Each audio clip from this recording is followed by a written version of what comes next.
All right, so we are fresh off the Miami Grand Prix in the States. What a spectacle it was. And you're looking at the eyes of the man who is from a different planet. Max Verstappen. The boy is unstoppable at the moment.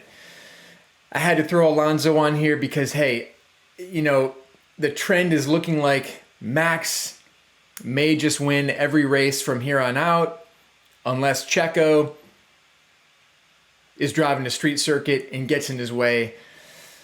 So I can't have Max on here every time. So hey, I thought I'd give a little nod to our boy Fernando Alonso, who came in third. The Miami Grand Prix. Miami goes all out. They go all out. It's the culture, it's infused into this race. Some people may say it's a little cringe, a little over the top, but hey, last season I kind of thought this race seems a little underwhelming. It seems a little forced. The track seems a little plastic, fake. It just did. It had that feeling like they just set it up and they tear it down when it's done. Very temporary. But you know what? This season, it seemed better. The racing surface has improved. I think they've done a great job with this circuit. It didn't seem as temporary this year. I don't know what it was, but they've done a nice job. It looks great. Crazy to think that they literally set this up and tear it down, because it looks pretty permanent. We had the wild LL Cool J and will.i.am introductions, and very Miami-esque the way that it was presented. It's good to see cities really leaning into who they are, and that's what makes F1 so special. Every race, we get a little different taste of the world. Whether it's cheesy or over the top, hey, let's embrace it for what it is. If every race was the same, it'd get pretty boring. On that note, we had another race that was a bit boring, maybe. Every driver finished, which I just found out, I cannot believe this, but is maybe only like the 14th time in history? The history of F1, which has been around since, the 1950s? Only the 14th time or so that every driver has finished a race? That seems insane. How is that even possible? I guess it is. So awesome that everyone, we didn't have any crashes. We had some crashes in qualifying, with Leclerc, unfortunately. But during the race, we had a clean race. It wasn't a race that will, I think, remain at the forefront of my mind and memory for years to come. I think the one thing I'll remember, and this is becoming, far too common this season, is Max dominance. Max Verstappen, after Leclerc's crash at the end of Q3, he had not set his fast lap in qualifying. And so he started in P9. He started the race in P9. Checo was on pole again. Hats off to Checo. The man is pushing. He is battling this season, and he's gonna give Max a run. You gotta love seeing Max have someone to fight with, especially his own teammate. Max starts in P9, and like we've seen him do before, within a matter of laps, he's in the mix. And eventually, he passes Checo, he rides off, and he finishes in first, 5 seconds ahead of Checo. 5 seconds. Checo in the same car. Absolutely unbelievable. And I mentioned this in my Baku GP review, Red Bull, and especially Max, are in an absolute different league right now. It's like professional versus JV right now with everyone else, unfortunately.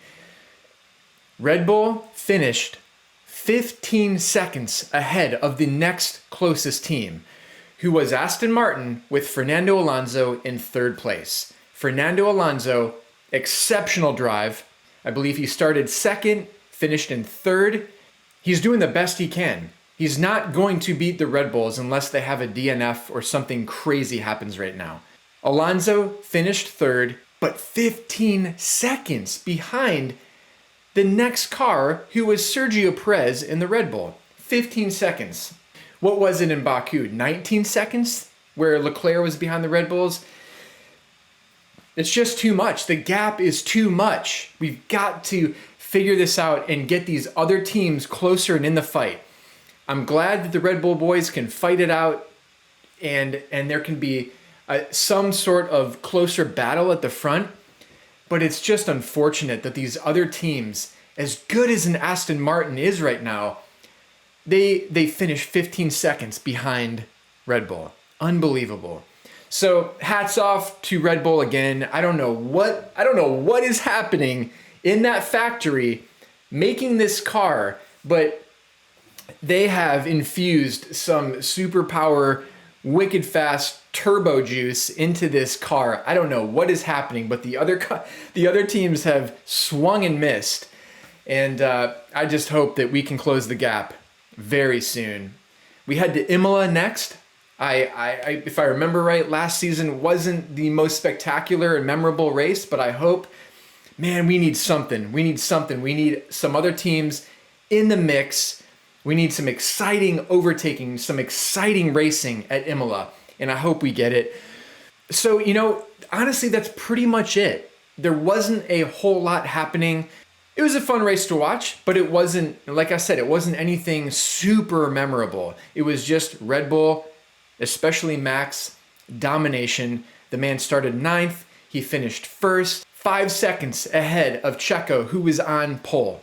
Absolutely remarkable. The man is something else.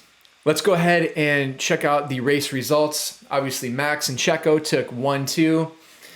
And Fernando, I think this is, he's been in third every race but one, which was Baku. And so fantastic job by Alonso.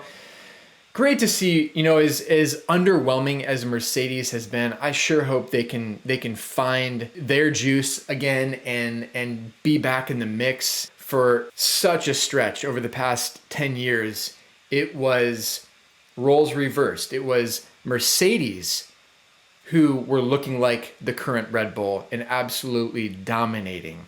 Now they're on the back foot. They haven't gotten it right with their car design yet. Hopefully they will soon.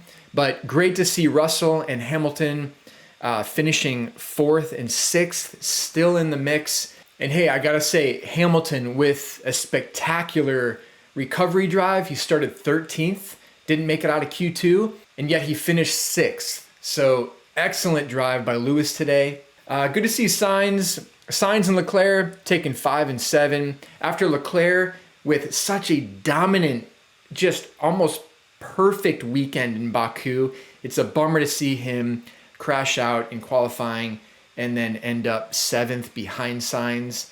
Sainz, absolute respect to him, but I think we all kind of expect Leclerc to be the quicker driver and to be finishing ahead of him. Unfortunate to see Leclerc end back in 7th.